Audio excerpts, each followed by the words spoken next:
बहनों और भाइयों, हमारा युवा हमारी प्रगति का मापक है। भारत की सशक्तिकरण का माध्यम है, उसकी धुरी है। और इसीलिए प्रधानमंत्री मोदी जी को जब कहा गया कि देश के अंदर जातिवाद की राजनीति है, आपका इसमें क्या कहना है, तो मोदी जी ने कहा कि मेरे लिए तो देश में केवल 4 जातियां हैं। 4 जाति को उन्होंने ज्ञान के रूप में कहा। ये भारत का मूल है और इसके सशक्तिकरण के लिए हमें कार्य करना है। इसमें उन्होंने कहा, एक है गरीब की, दूसरा है अन्नदाता किसान की, तीसरा है युवा की और चौथी जाति है आधी आबादी नारी की। यही 4 जातियां हैं। गरीबी उन्मूलन की दिशा में, जीरो पॉवर्टी के लक्ष्य को हम प्राप्त कर सके, डबल इंजन की सरकार इस पर कार्य कर रही है। अन्नदाता किसान समृद्ध हो, उसकी आमदनी बढ़े, कृषि और प्रौद्योगिकी विश्वविद्यालय, कृषि वैज्ञानिक और प्रगतिशील किसान मिलकर के इसके लिए प्रयास कर रहे हैं, उसके परिणाम आ रहे हैं।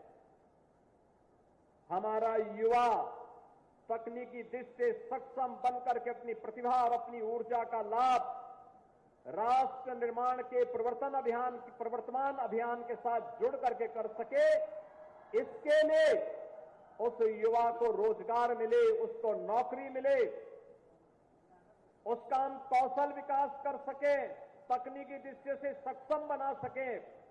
इसके लिए सरकार के स्तर पर, डबल इंजन सरकार के स्तर पर निरंतर प्रयास हो रहे हैं।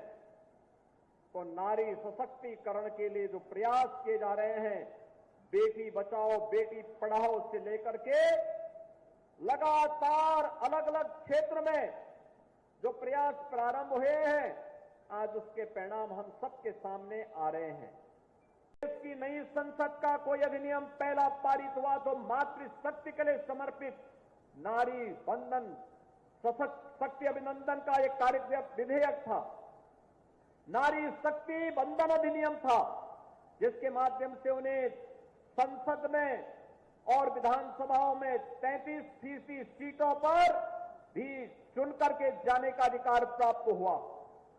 और दूसरी तरफ ये लोग हैं, कल मैं देख रहा था समाजवादी पार्टी के नेता का बयान में पढ़ रहा था, वो बोल रहे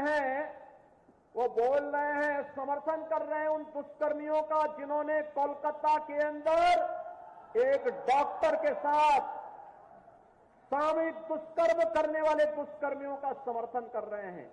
तनिक तो शर्म करनी चाहिए। लेकिन बहनों और भाइयों, संस्कार कभी समाप्त नहीं होते। ये वही लोग हैं जो कहते थे दुष्कर्मियों के लिए कि लड़के हैं गलती कर देते हैं।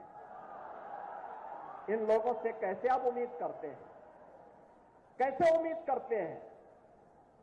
ये वही लोग हैं जिन्होंने इसी अयोध्या में एक गरीब अति पिछड़ी जाति की बालिका के साथ हुए रेप की घटना पर बड़ी बेशर्मी के साथ उन अपराधियों को बचाने का काम किया था।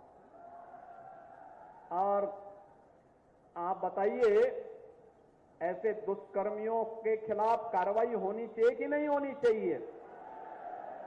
कार्रवाई होनी चाहिए कि नहीं होनी चाहिए? अरे बेटी तो बेटी है, उस बेटी को सुरक्षा मिलना चाहिए कि नहीं मिलना चाहिए? और यहां पर भी हमने कार्रवाई की और इनके एक नेता कन्नौज में भी वैसे पकड़े गए, जैसे लगता है पार्टी का चरित्र ही ऐसा हो गया इनके।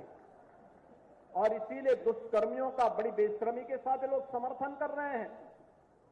लेकिन बहनों और भाइयों, आज भी उनकी वो आदत छूटी नहीं। लेकिन आदत सुधारने के लिए कानून भी है, कानून का डंडा भी है और कानून का डंडे का इस्तेमाल करके ऐसे दुष्कर्मियों के साथ सख्ती से निपटने का काम तो होगा ही। आज मैं आपके सामने एक खुशखबरी और लेके आने आया हूं। अभी 23, 24, 25 और फिर 30 और 31 अगस्त को पुलिस भर्ती की प्रक्रिया हमारी आगे बढ़ रही है, जिसमें 60,000 से अधिक नौजवानों को हम भर्ती करने वाले हैं। ये 60,000 जो भर्ती होने वाली है, इतनी बड़ी भर्ती उत्तर प्रदेश के इतिहास में कभी नहीं हुई। और इस भर्ती के साथ एक और चीज जुड़ रही है कि 20% सीटें इसमें ऐसी होंगी जिसमें केवल बेटियां भर्ती होंगी और उनकी भर्ती के लिए हम लोगों ने एक व्यवस्था बनाई है। मैंने कल भी कहा था, ये बेटियां इसलिए भर्ती कर रहे हैं जो सड़क और चौराहे पर किसी अन्य जगहों पर महिलाओं के साथ छेड़छाड़ करने वाले, बेटियों के साथ छेड़छाड़ करने वाले सौदों को भी ठिकाना लगाने का काम ये बेटियां कर सकें। इसके लिए हम उन्हें पुलिस की भर्ती में प्राथमिकता के साथ आगे बढ़ाने का काम कर रहे हैं। और जब आपने भी देखा होगा कि जिन लोगों को आज अयोध्या का ये विकास अच्छा नहीं लगता, तो उन्होंने सोशल मीडिया हैंडल का दुरुपयोग करके दुष्प्रचार करना प्रारंभ कर दिया। एक दिन आया कि 13,000 लैंड, अयोध्या की 13,000 एकड़ लैंड 3 लोगों को आवंटित कर दी गई। मुझे बताओ, क्या अयोध्या प्रॉपर में 13,000 एकड़ लैंड है क्या? पहले तो उनकी बुद्धि और विवेक पर ही मुझे संदेह होता है जो लोग इस प्रकार की न्यूज देते हैं। दूसरा, अयोध्या में कोई भी लैंड आवंटित नहीं की गई, तो इस प्रकार की फेक न्यूज क्यों देते हैं? एक दिन फिर दूसरी न्यूज आती है कि अयोध्या में धर्मपथ और रामपथ पर 3800 स्ट्रीट लाइट चोरी हो गई। यानी अयोध्या की जनता को और अयोध्या वासियों को कटघरा में खड़ा करने का यह प्रयास ये विपक्षी दलों के लोग करते हैं। सच्चाई क्या थी? वेंडर को मार्च तक स्ट्रीट लाइट लगानी थी, चुनाव के कारण नहीं लगाया। बाद में उसने विपक्षी दलों के साथ मिलकर के ये साजिश की कि ये पैसा निकाल सकें। नहीं हो पाया तो उसने छोटी सी ई कंप्लेंट कर दी। लेकिन अब वेंडर ही शिकंजे में आ गया है। अब उनके आकाओं को भी हम शिकंजे में लेंगे। कौन थे इसके पीछे जो अयोध्या को बदनाम कर रहे थे? और ये अयोध्या को बदनाम करने वाले वही लोग हैं जिन लोगों ने अयोध्या में राम भक्तों पर गोलियां चलाई थी, जिन लोगों ने अयोध्या को लहूलुहान किया था। ये वही लोग हैं जो लोग बड़ी बेशर्मी के साथ एक डॉक्टर के साथ, एक महिला डॉक्टर के साथ हुई हैवानियत पर बेशर्मी के साथ उन जल्लादों का समर्थन करते हुए दिखाई दे रहे हैं। ये वही लोग हैं जाएंगे पिछड़ी जाति की बेटी के साथ हुए हैवानियत पर उन दुष्कर्मियों के साथ खड़े हैं, कहते हैं निर्दोष है। आपने लखनऊ की घटना भी देखी।